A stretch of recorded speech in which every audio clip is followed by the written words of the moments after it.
Greetings. Okay, let's see. Is the microphone working? It's working. Okay. So we are going today to talk about, we're on page 238, and we're going to do techniques and exercises. And so I'll say that coming into this, like right now my eyes hurt. So I've been pretty like in the practice. And it's kind of interesting because I've been thinking like last night, my cat's eye needed drops and stuff, and my eyes hurt. Like, and I think that one of the things that I had not considered with this is actually, maybe it is like in the beginning, the discussion of boundaries. Is it in this chapter? I don't know. I'm a little scrambled. But so yeah, it's not. Okay, well, we're going to talk about it. So we're going to do the first page of techniques and exercises here. And as you see, you have sort of the visual representation here in the book. And then you have the prompts that each technique and exercise has 3 prompts for sort of like anchoring in and slightly activating the hub. And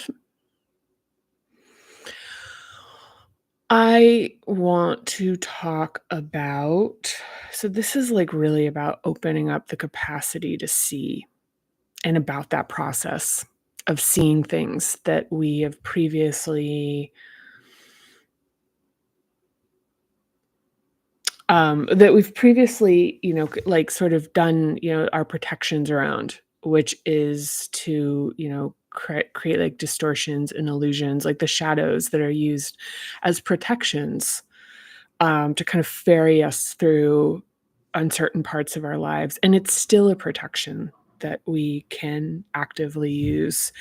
And what I'm experiencing right now, and I want to share this in this process, is that the notion of like remaining within one's capacity, because it's like just there is there is like kind of, it's like how far down the rabbit hole do you want to go kind of thing. And so we're going to talk about the techniques and exercises. And so one thing, so we'll like, so the prompts here, the massaging the temples, so that can, it depending, oh, it feels kind of nice. Massaging the temples. And then I'm going to go out of order here, but I'm going to say moving eyes up. So face forward, eyes stretch, kind of stretching the eyes and looking to the ceiling, seeing as far up as possible, breathing with this. And then letting the eyes gaze forward, and it can feel a little dizzy. Looking down. Then to the left, as far as you can without moving your head. Try to see as far towards the back of the room almost. And breathe while you're doing this. And exhale, look forward. Now look to the right. Same thing. Head face forward, eyes to the right, almost like you're trying to look towards the back of the room.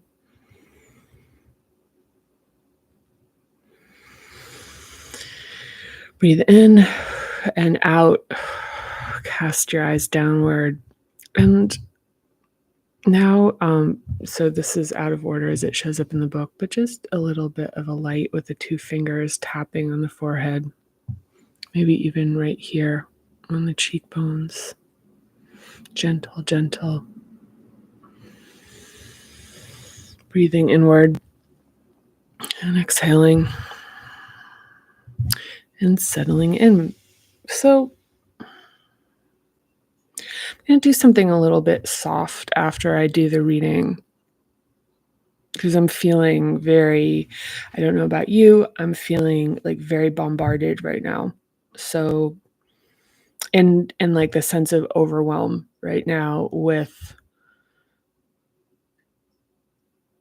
like, honestly, a combination of like the world news and this process, but the world news is very activating to yeah, to that. So I'm gonna read a little bit and then we're gonna play a little bit of a somatic game that I just made up. So we'll see. So, okay, so the Parinama method, 6 hub fundamental. Okay, so imagination, insight, and curiosity are the domain of this hub, located primarily in the forehead, brow, temple, and eyes. Your attention is like a flashlight that illuminates whatever you choose to point it, wherever you choose to point it. So again, your attention is like a flashlight that illuminates whatever you choose, wherever, or illuminates wherever you choose to point it.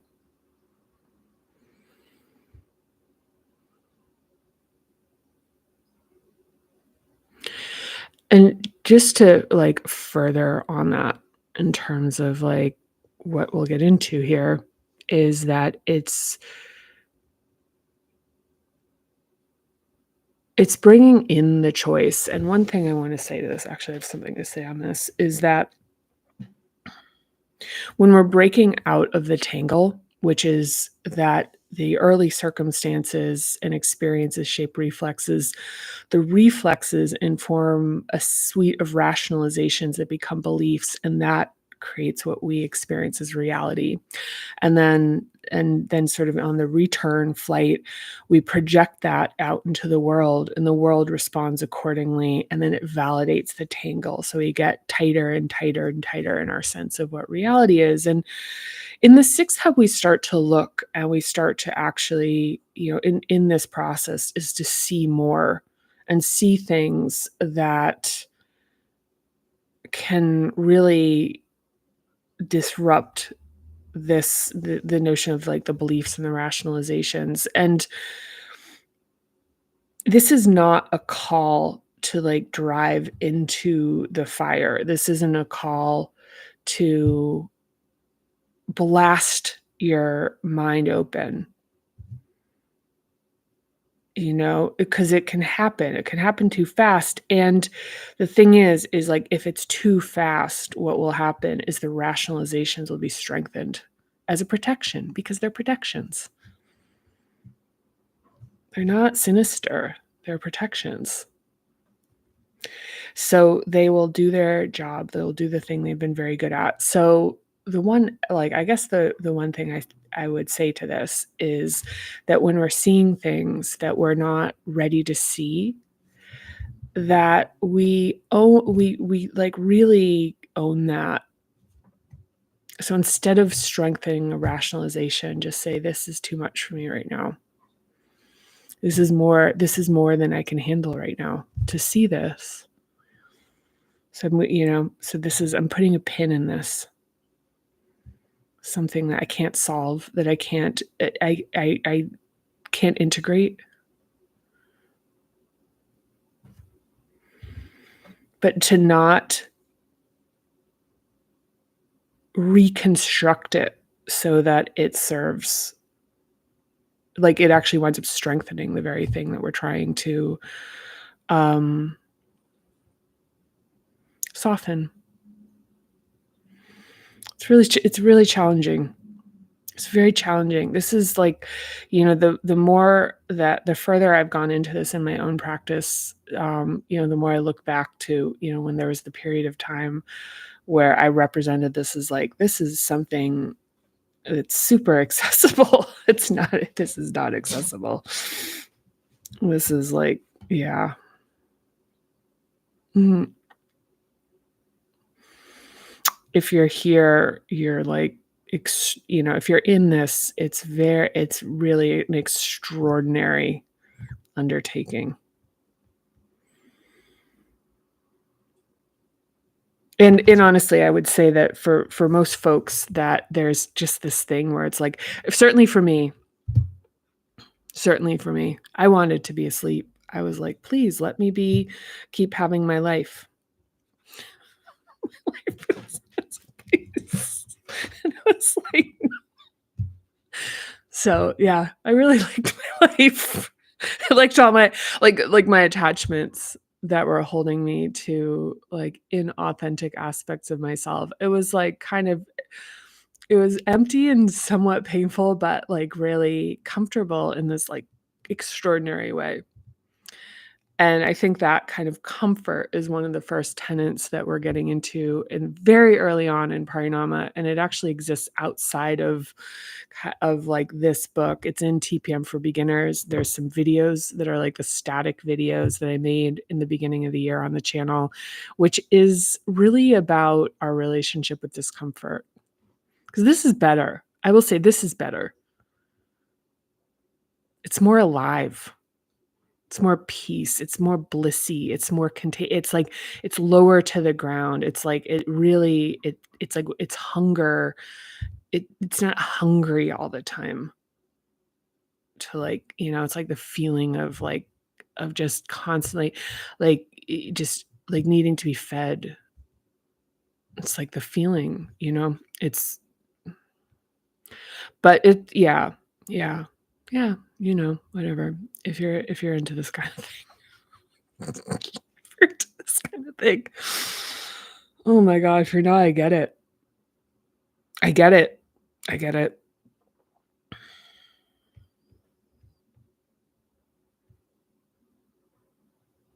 Yeah, it really is. It's like candy. It's like really delicious. The old, like the kind of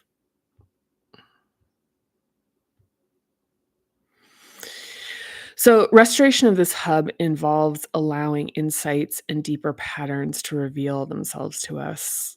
Oh, yes, it does. So back to I'm gonna repeat this like third time here. So your attention is like a flashlight that illuminates whatever you choose to point to wherever you choose to point it. So restoration of this hub involves allowing insights and deeper patterns to reveal themselves to us. So dynamic flow in this hub is ready to see the truth from the past and have insight into the future. The sixth hub is about expanding the aperture to see more while cultivating awareness of the biases and blockers that limit us.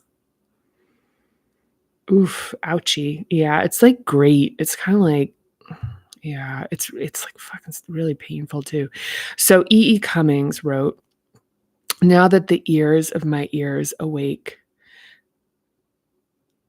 or now the ears of my ears awake, and now the eyes of my eyes are opened."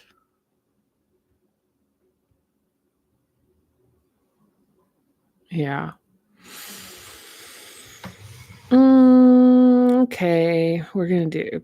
Stay tuned. We're gonna do a sort of an exercise here. So, seeing is believing, and our beliefs dictate what we see. The sixth hub views subconscious information stored in our body mind through the attention of our conscious mind. So, the sixth hub views subconscious information stored in our body mind through the attention of our conscious mind. That's like kind of deep, actually. I'm like, who wrote that? Whew. Wow. Yeah. So one of the things that I'm finding, I've talked about this before. One of the things I'm finding really interesting is like while I'm in this process, and by the way, I'm doing practices outside of this that we'll cover in the 11th chapter. Is it 11? Yeah, 11th chapter. So I do things where I'm like very in terms of my I like this is reading the book cover to cover and we're in the sixth hub, but in terms of my practice that I'm like working like I'm actually like working with like my like somaticness in this. But one of the things that's really interesting is like visual vignettes are popping up that are just like had previously been erased from my memory, and they're meaningless. It's not heavy loaded stuff. It's like unlocking like visual things that I remember that I never would have like um like one was from 20 years ago is like something I never would. It's just not like my ex-boyfriend's car.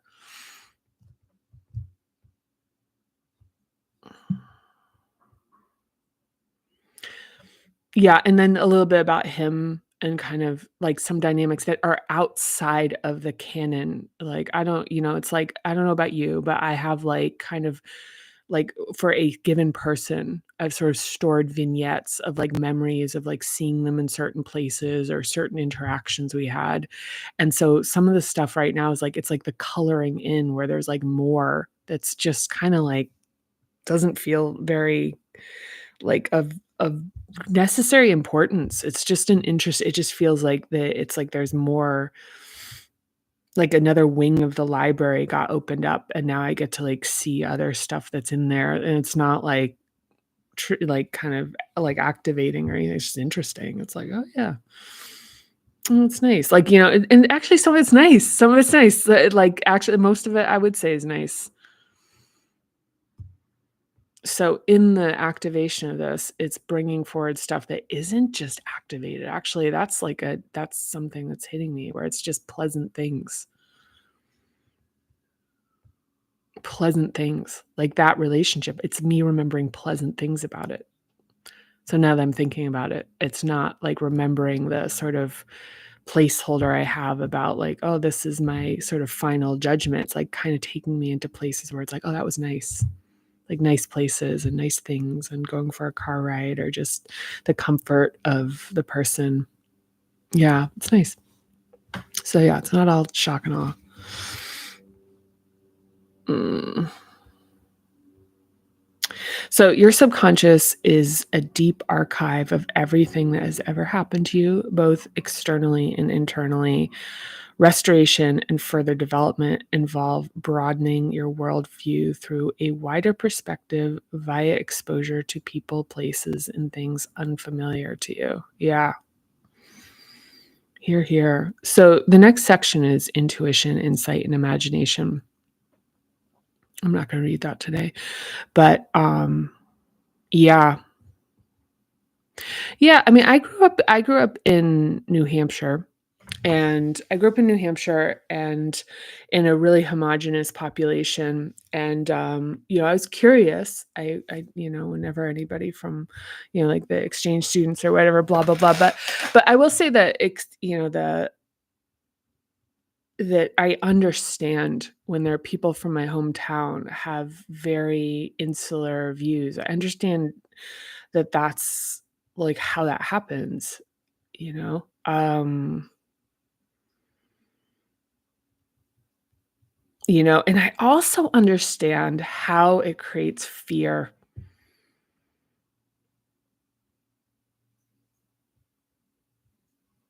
because it's like when it's not your own direct experience. So one of the things is that it's like that creates a world that other people can tell you about and they can form your worldview.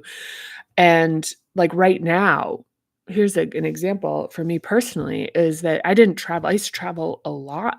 I used to be like a big world globetrotter.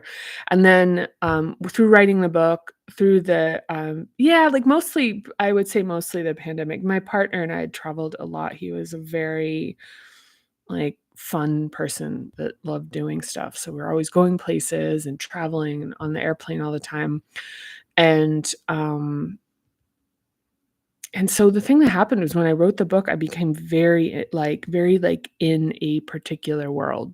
Like, it was, like, exiting and entering this whole other realm, that honestly, when I left, when the manuscript went out, was already homesick for because I knew it was a place that, like, I could never it was, like, kind of like a land that I could never return to, that I'd adventured with, Allison. I remember walking home with my dinner the night that we were finalizing the manuscript to pass over to layout and design and being heartbroken, at the end of like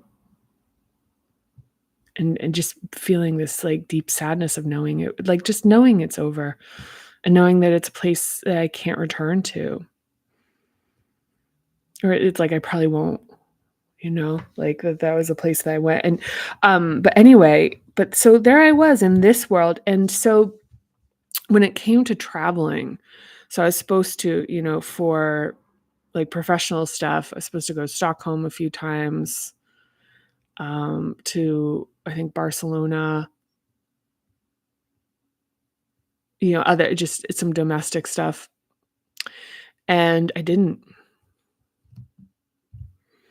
And I'd read at the time, I was really busy, but the thing is, like, I also really didn't want to because part of my thinking is I actually was like, had seen so much social media about, like, these terrifying events on planes with these people going nuts that I was like, "Oh, that's what air travel is now." It's people, like, having to be taped to their seats and stuff. And then I flew down to Palm Beach, and I felt like I was, like, doing this really brave thing out of my adoration for the folks I was visiting, and it was just like it's just like flying in a plane. And that I feel like is, like, analogous to, like, just what happens when yeah, I don't know. That could be a little bit boring. I'm here for it. I'm keeping the energy and intentionally very, like, even and low key right now. So let's play a little game about a 6 sub game let's call it Don't Move, Look. So find yourself a comfortable position that you are going to be able to stay in for a few minutes. And just, if you need to shake it out, you're just not going to move.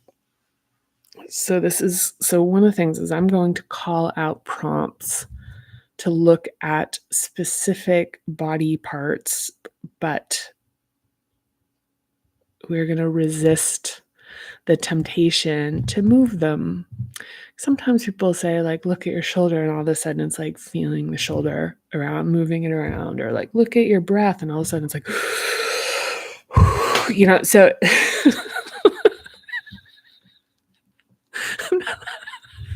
I mean, it's really hard not to do.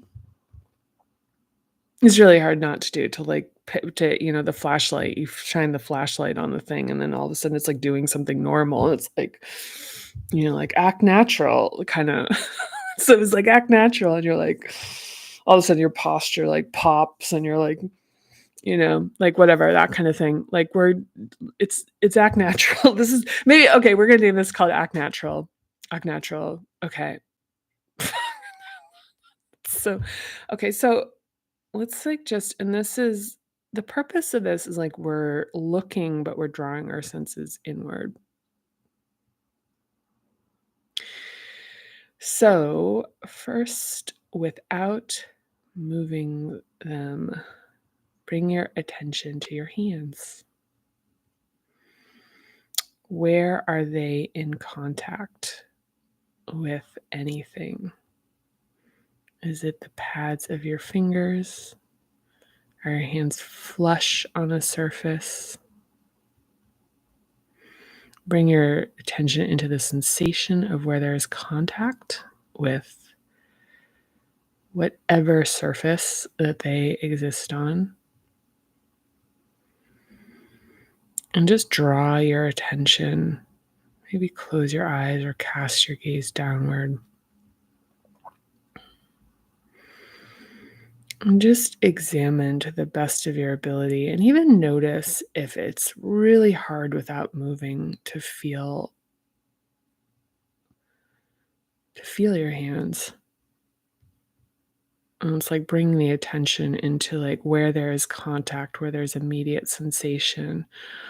Then possibly once you pay more attention, you can notice the sensation of air, the air temperature on the skin, just the natural pulsation that breathing brings into the movement.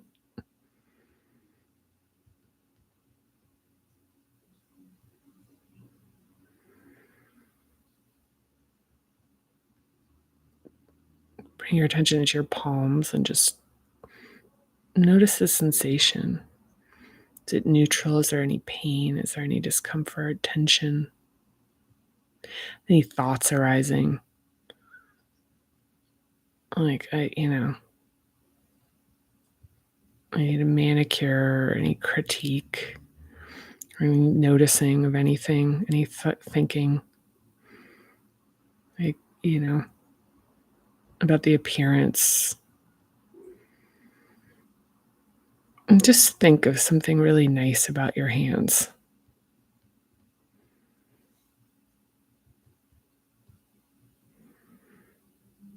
Do they remind you?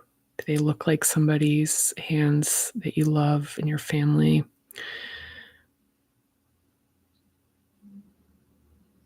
Do they help you do things that are really important to you?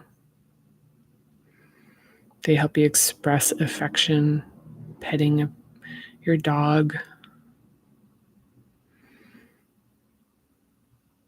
And now we're going to kind of pull back out, take a little bit of a breath here, nothing too crazy. We'll just do one more.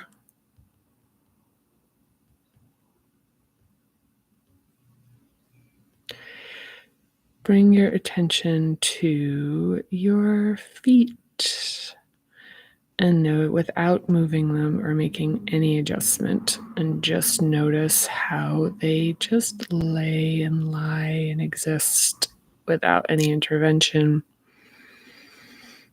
What part of them is in contact with the surface? What does that feel like? Bringing the attention specifically to that area of contact. Now, the areas that are exposed to the air. Is there any tension in there? Just bringing your your concentration to them kind of like heighten awareness about things that need to be fixed. Like now is like, oh, I need to shift my feet. I need to my nails need to be trimmed, or I need lotion, or I need, maybe socks on. And the socks now feel like too tight. Or they're just right and they're cozy. Sometimes bringing attention to the things can make them feel hot.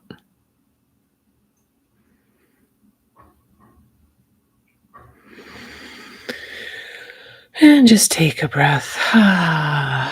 Join me back here.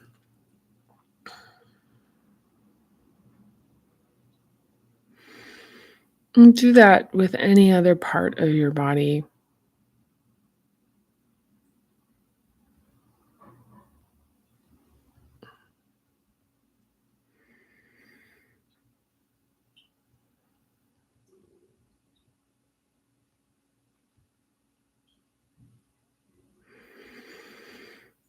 And this is looking, it's attention. It's like how we can look without using our eyes. And it really speaks to like how absolutely like the expanse of what this hub represents is just beyond, which is you can move your feet and your hands now if you've already. I just did. Just that the seeing through sensation and like what concentration and attention bring in. So that isn't just visual, that vision is attention, and that attention is also observed through sensation. It's big. It's a big hub. It's a tiny little big hub. So anyway, today I'm going to keep the vibe here.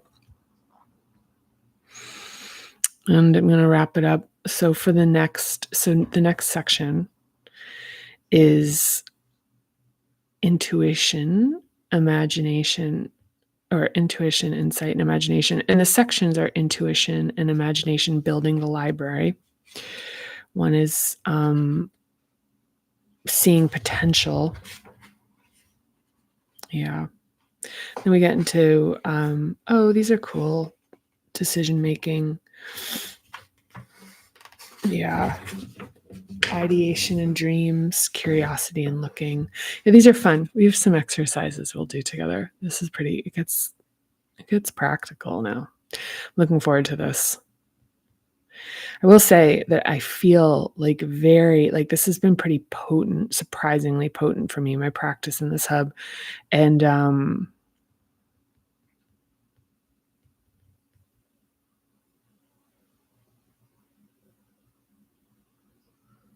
yeah.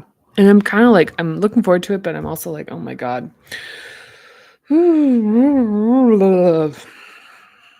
It's a lot. So, okay. Well, so thank you. I appreciate you. And I'm looking forward to seeing you next time. And until then, sending you lots of love. Bye.